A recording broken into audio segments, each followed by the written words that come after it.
It's time for Making a Living with Maggie Mistel, one of the nation's best-known career coaches. Ready to soul search, research, and job search into your ideal career? Career Happy Hour starts now. Hi, and welcome to Making a Living with Maggie. Excited to be with you as your career coach, helping you learn something new when it comes to your career so you can love your job. That's right. I'm always bringing you guests and tips and tools and opportunities to enjoy your work so you get excited about going to work on Monday. You don't get the Sunday scaries, and you actually have an impact and you feel fulfilled and you earn a good income, all these great things, right? They're all elements of your ideal career, and that's what I'm here to help you focus on with this show and to really, like I said, love your job, all right? So anything's possible, even if you're not sure. You could actually be one of those lucky people that loves their job. Guess what? It's not luck. There's a process to it. Soul search, research, and job search, which you'll hear me talk about throughout the show and throughout this podcast. But there are ways for you to get there. You don't just have to hope and wish. You can make it come true. Well, I love to share what I'm seeing and what I'm up to just to give you some context, right, of the bigger picture, because you don't always get to see that, right? You get to see your window on the world, which is great. Here's what I'm seeing across many windows. And I continue to hear from people who are ready to move on from jobs or careers that they've been doing for a long time. And guess what? They're ready for introspection. They're ready to look to figure out what's the right fit, whether that's in the same field, whether something adjacent to that, or even something in a brand new industry or area. And of course, they have questions, and you might too if you're contemplating a change. Questions like, how do I create a new network? Because I might not know anybody in a new industry. How do I get in? How do I find those people? Or will I need to start over at the bottom if I do make a change? These are common questions that I hear all the time. And I tell them what I've told all the people that I've helped make career changes. First, I'm happy to leverage my network to help you. I have almost 9,000 connections on LinkedIn across a wide array of industries. And I'm happy to help my clients expand if they need to make new connections in new places. And two, remember that many of your skills and talents are transferable. So you can move more so in a lateral way as opposed to having to start over. And I myself made that kind of shift. So I'm not just telling you, I've lived it too, and I've helped many people through it. I also love to share client success stories because it can be inspiring to hear from people who are already on the path doing what they love to do or getting closer to that. And I have two clients who are in research mode. So they've done their soul search and now they've identified career possibilities and they're researching them. They're gathering information and testing them out. And one of them, I'm very excited, is getting paid to do his research in a brand new position. So he's moving on from his current job and through his network, found a company that's looking for help. And he had discussions with this company over the last few months. And I'm happy to say he's starting in his new role. And the best part is, if he doesn't like it, he can go back to his old job because they still need and appreciate his help. So it's this wonderful win-win, right? Where his current company doesn't need him for the long term, but they need him for now, and they'll keep him for as long as he could stay. But at the same time, he gets the chance to try something and get paid to do it, right? Salary job.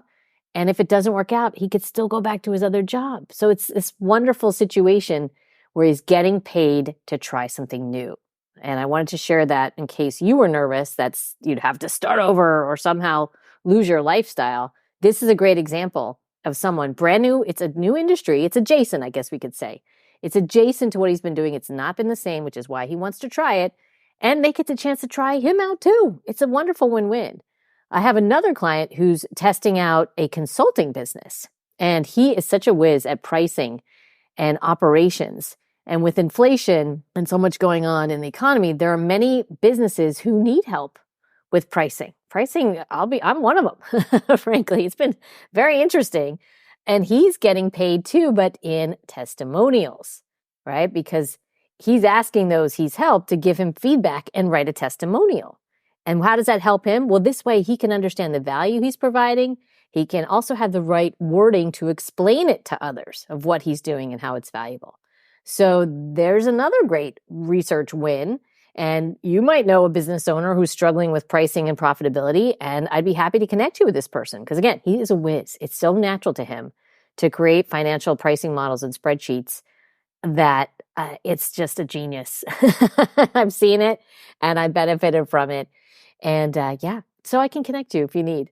So my clients are the only ones changing and growing and trying new things. I've been studying up myself on learning how to use sound and meditation to help with relaxation, right? For my friends, my family, my clients. And the idea is to help them relax so that they can feel more grounded, more in the flow, and ideally in this career space, more clarity for themselves. So I've always been there to help my clients stay in a productive career mindset. Mindset techniques have always been a part of my coaching process. And now I get to add this wonderful relaxation aspect through sound and meditation tools.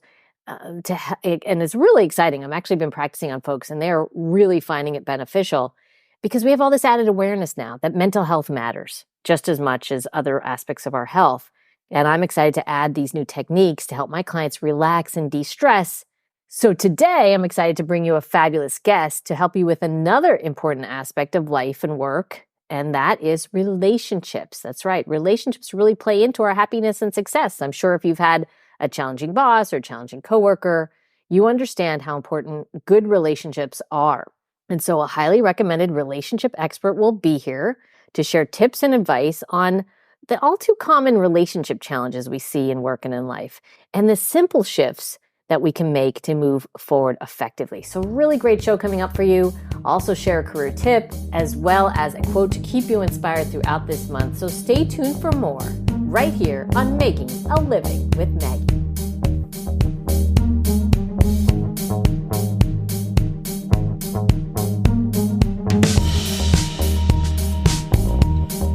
This holiday season, I want to help you and your loved ones on a journey of self-discovery and growth. Whether reevaluating a next career move, just starting out, or ready to change careers, my proven process of soul search, research, and job search will support you and your loved ones in packaging all they have to offer in ways that are of service so they can make a great living even in these changing times. Check out the options at maggiemistel.com by clicking on the Shop tab. There you'll see everything from coaching gift certificates to my signature soul search, research, and job search workbooks to my 5-star rated book, Are You Ready to Love Your Job? Don't miss this opportunity to buy a thoughtful and inspiring present for anyone looking to explore their potential. Email me directly at maggie@maggiemistel.com with any questions or to place a custom order.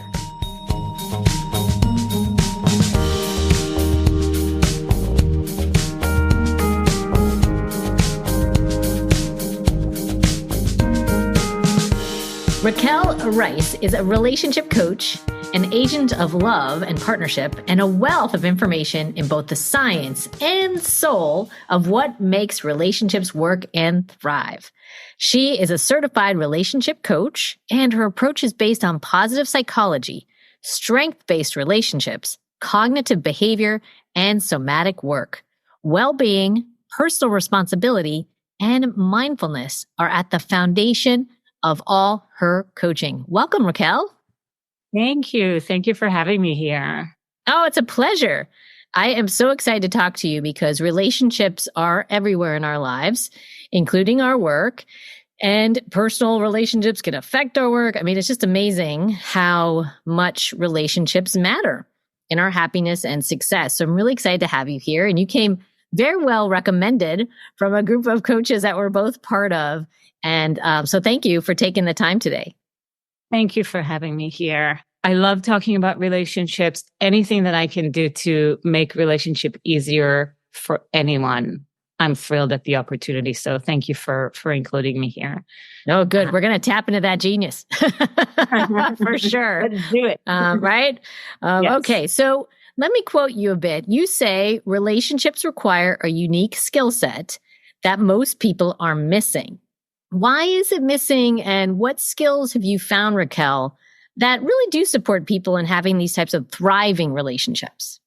I don't know if you're aware of it, but there is the longest studies ever done by Harvard University is about how relationship affects our life.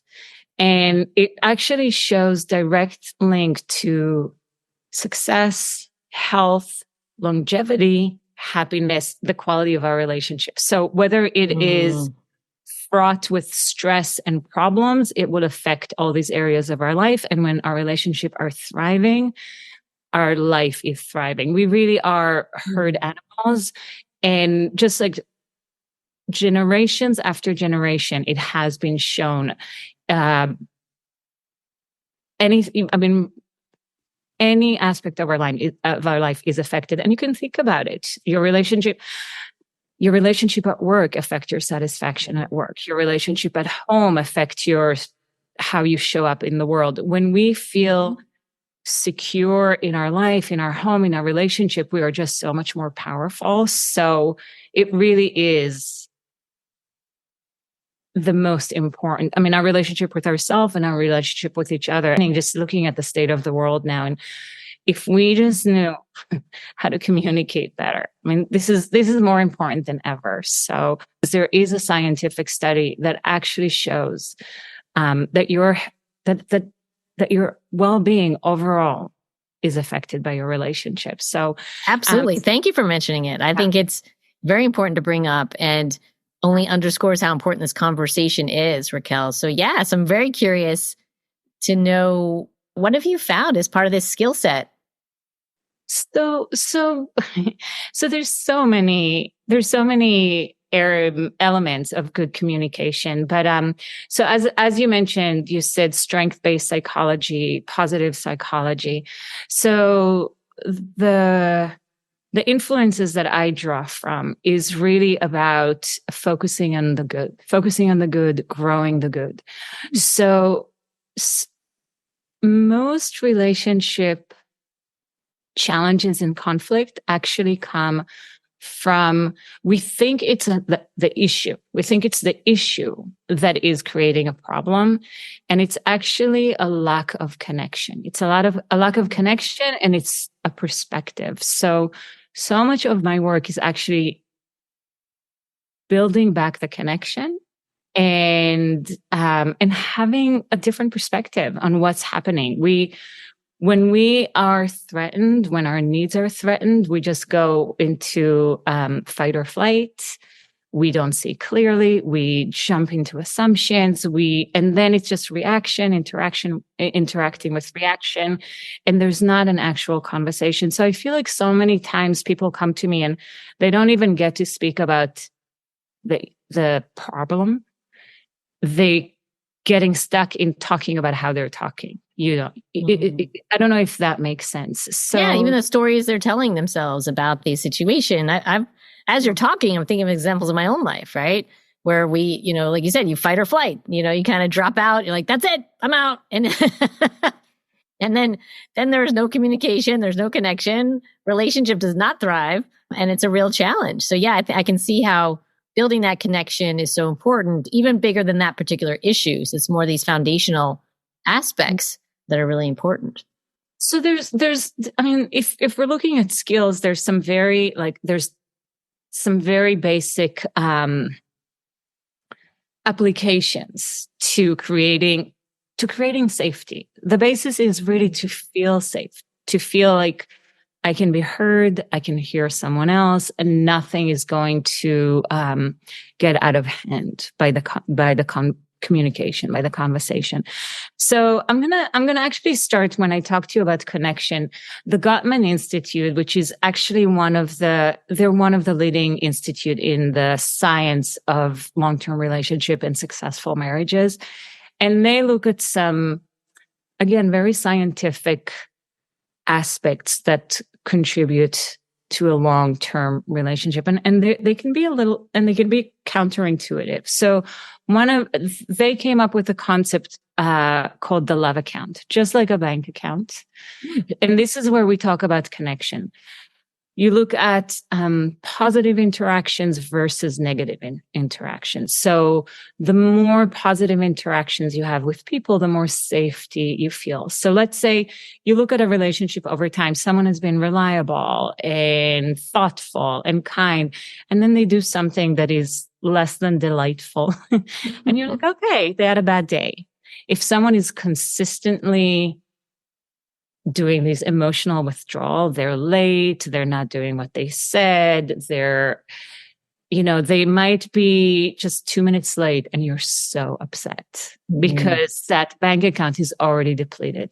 So when I'm going to talk about couples, but it really, any relationship that you look at, that is the foundation of connection. So that's where I told you, we think it's the issue, and it's actually an issue of connection, because really, when you have that solid trust, you give people the benefit of the doubt. You have you have generosity, you have creative problem solving. If something is out of line, you're like, that doesn't seem right. Let's talk about it. You're just more thoughtful about it. So when you have that safety and respect and kindness and a foundation of friendship,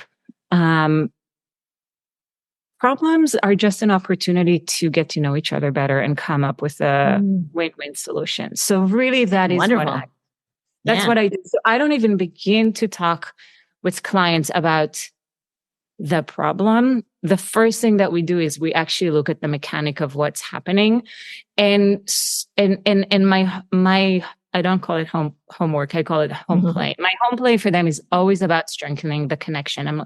I very clearly tell them, bring the problems to me, and you just strengthen the connection and get really curious and interested about how, what make each other feel safe, what makes each other feel happy, which again is a science, because that is another thing that happens, is what makes me happy doesn't necessarily makes you happy. And so I may be giving you compliment all day long, but your love language, if I may say, is act of service. And for you, me taking out the trash or putting something away, remembering what's important to you, this is what makes you happy. And here I am showering you with love, giving you so many words of affirmation, and you're starving for love. Interesting. So we love each other how we like to be loved, and we can miss each other that way. So just expanding your awareness of just the little ways that we might be missing each other and miscommunicating, and to learn that, or let's say someone isn't, I like words of affirmation personally. Me too. I hear you. I'm big on words of affirmation. Someone doesn't verbally communicate to me, how much they love me and appreciate me, or, how wonderful I am, or what a great impact I'm doing. But they're constantly just taking care of so many parts of my life.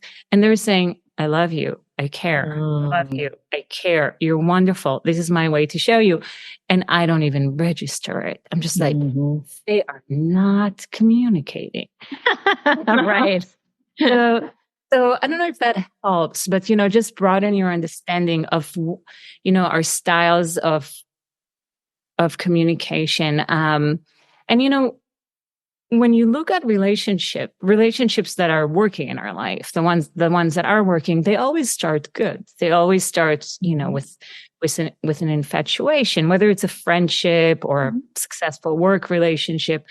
And then over time, it deteriorates. And again, we think it's the issue, but it can just be that we got so comfortable that we stopped nourishing that connection. These little courtships that we just naturally do when we first get to know someone. So much of what we're doing is we just reintroduce these behaviors. Wow, I love that. Behaviors, yeah. These behaviors that produced that sense of connection and excitement.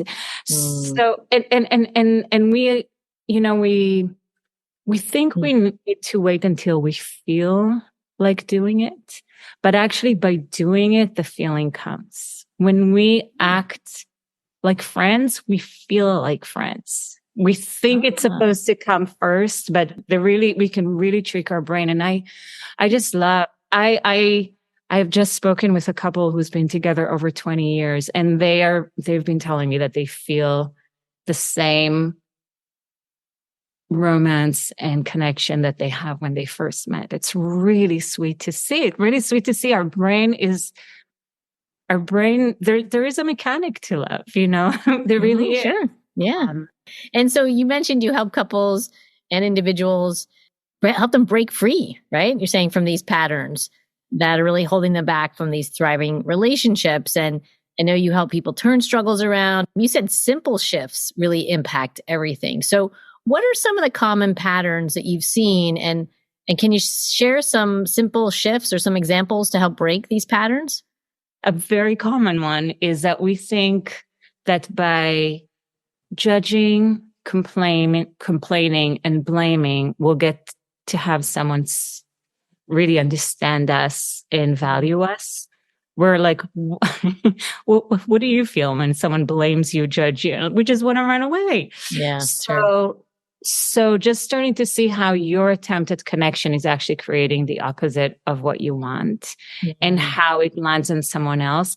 And another thing that I think is really, I actually think it's endearing for us humans, is that we usually judge others when someone we can behave in the same way. When others, let's say, judge and complain, we think it's a character issue. When we do that, we think it's a circumstantial. No, right. Sure. Right. It's justified when we do it, but not when they do it. Just because they're doing blah, blah, blah. So starting to really understand, basically giving the other the same courtesy that you want. So I can give you some very simple, let's say, I can call it hacks, but it's really just like basic courtesy. Okay. So, hey, it doesn't hurt. Maybe we need a refresher on that one. The first one is soft startup. So let's say, and we, with my clients, we do end up talking about the issues, but we never start there because there's so much, there's a pattern. There's like every relationship has it. And I call it the name for it is the repetitive cycle, where you're like, everything is going along smoothly. And then there is this one loop that we can fall into where you almost know exactly what's going to happen. Like, I'm going to say this, I'm going to do that, and then that will happen. And then I'll do the same, and I'll do more of what's not working. And then it's really not going to work. So getting off that loop is the first thing. But soft startup. So if there is a problem and I come to you, and the first thing, and that's what strength-based approach is, and positive psychology. So first of all, look at what's already good and working. Because when we feel defensive, we just see everything that is wrong. We just see all the problems. So look at what is good. It actually is coming for our own nervous system too. And then it's just so much easier to hear it. So just saying, I really appreciate your effort with this, and I saw how hard you worked on that. Is it okay if we look at some things that can improve this? So just starting with the positive, someone is more interested in the conversation. This is a peaceful conversation rather than a problem. You don't respect me. So even looking at how a conversation starts predicts the outcome of the conversation. That's simple. Starting with kindness and respect and appreciation. I love the word appreciation because what we appreciate appreciates. If we appreciate what a problem they are, I'm bigger. I want to just get more, right? Yeah. If we appreciate how wonderful they are, that appreciates. So appreciation, soft startup, curiosity, just saying, I have experienced it this way. Or a line that I love to use is, the story that I tell myself is that you don't care, or that I'm not important. I'm sure that's not what your intention. Can you let me know what's going on? So curiosity, painting a vision rather than starting with the problem. It's so much more fun. I mean, it's simple. It's just more fun. So, these are just a few. And then there's other more, we do work with brain chemistry. So there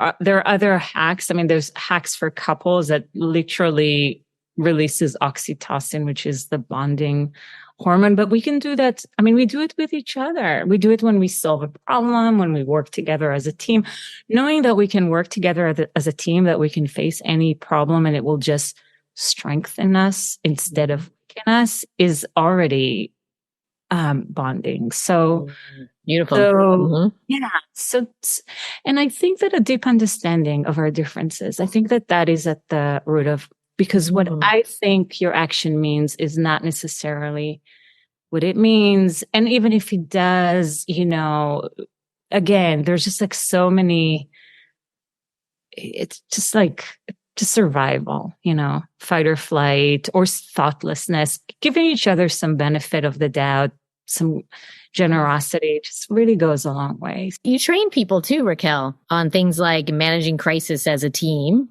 how to develop trust and safety with one another, and communicating with love and understanding instead of defensiveness. I mean, these are really great topics at home and at work that can really benefit us. Can you share a story where you help someone turn around a difficult relationship, maybe at work? So I have recently worked with a client who went through a review and got a bad review at work and was threatened with getting fired if her performance would not improve. And the relationship was difficult. The relationship on a personal level was difficult. It was fraught with frustrations on both sides. So this is not necessarily turning the relationship around, but turning the situation around. So okay, also powerful. Yeah, my client, all of her coworkers and friends were just encouraging her to fight for herself and to stand up for what's important to her and to show her boss. And we actually looked at being responsive to what her boss is actually asking from her, to look at the request, to make improvements, to address the issues. And she was so angry. And there was really, I mean, there were a lot of issues at play. There was some favoritism. Other colleagues in the company got a different treatment. She was heavily criticized. But she actually went and took in all the improvement suggestions, and the relationship has not changed. Her boss continued to scrutinize her, continued to just make things very difficult for her. And finally, because she was not fueling the situation, it became very apparent that the problem was not her.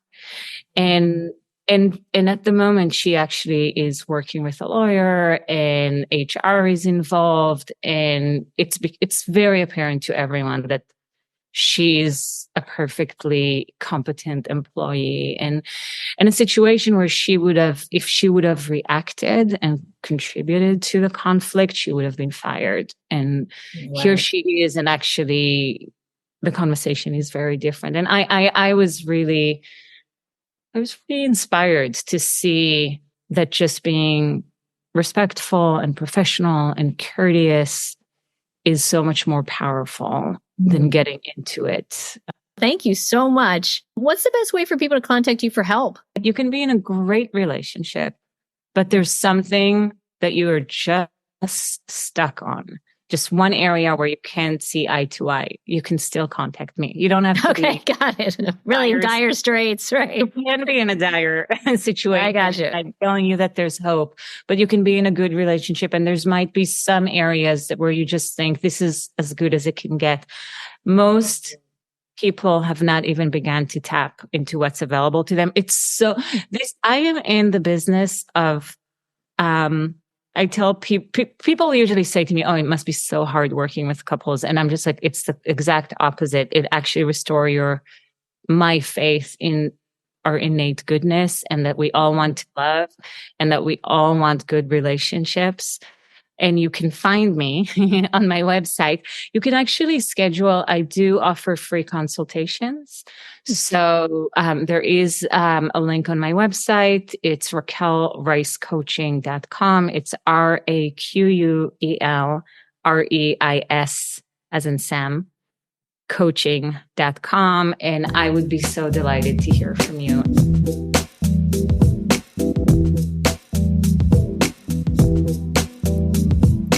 Now that we've heard from Raquel, it's time for your career tip. This time it's with useful and effective ideas for uncovering your interests. Believe it or not, you are likely already finding time to do what you love to do. You might not be doing enough of what you love, but chances are you are best known for the interests you most enjoy. Let's capture those. The ones that you're finding time for can give us clues to your ideal career. Here are a few ways to think about your interests. First, review your calendar. Review all of the activities in your calendar, both work and personally, over the last 6 months. Which events stand out in terms of energy and excitement for you? Which events occurred most frequently? Which did you find the most fun or enjoyable? For each of these, ask yourself, which interests was I fulfilling with these activities? Next, what do you read? Do you read books, magazines, or websites for fun? If so, which subjects do you tend to focus on? And which ones do you talk about most? If you're not a reader, how about television shows or YouTube videos or Netflix? What subjects do your favorite shows tend to focus on? If you read about astronomy, don't just say outer space. Get specific about what interests you. Is it the physics, the exploration, philosophies about the origin of the universe? Next, be a kid again. If you're still drawing a blank on your interests, or if you want to explore all your interests, and I suggest you do, try going back to your childhood. What was your favorite activity as a kid? What about your favorite subjects in school? If you attended college, which courses did you most enjoy? Was it economics or psychology? What type of volunteer work or paying jobs did you enjoy in your youth? Believe it or not, what was fun for you as a kid is usually fun for you today. Ask your parents or caregivers if you can't remember. Lastly, combine your interests. Once you have a list of what interests you, start to put some together.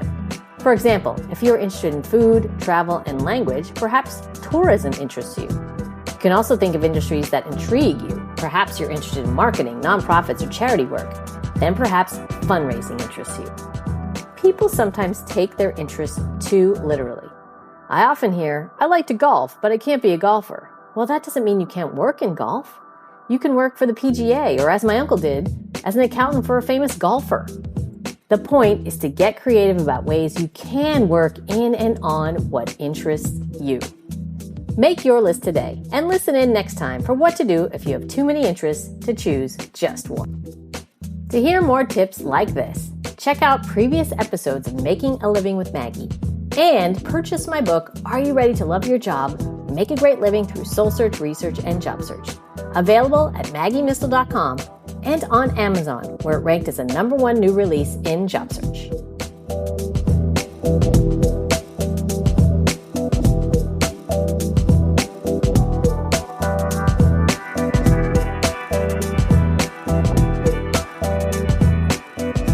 I'm sorry to say that we've run out of time. Thanks for joining again. I'll be back next month.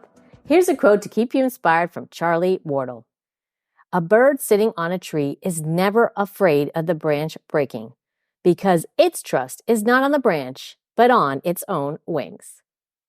Thanks for listening. I'm Maggie Mistel, your career coach, inspiring you to make a great living. To understand more about how Maggie can help with your individual career needs and goals, contact her at maggiemistel.com or facebook.com/making a living with Maggie Mistel.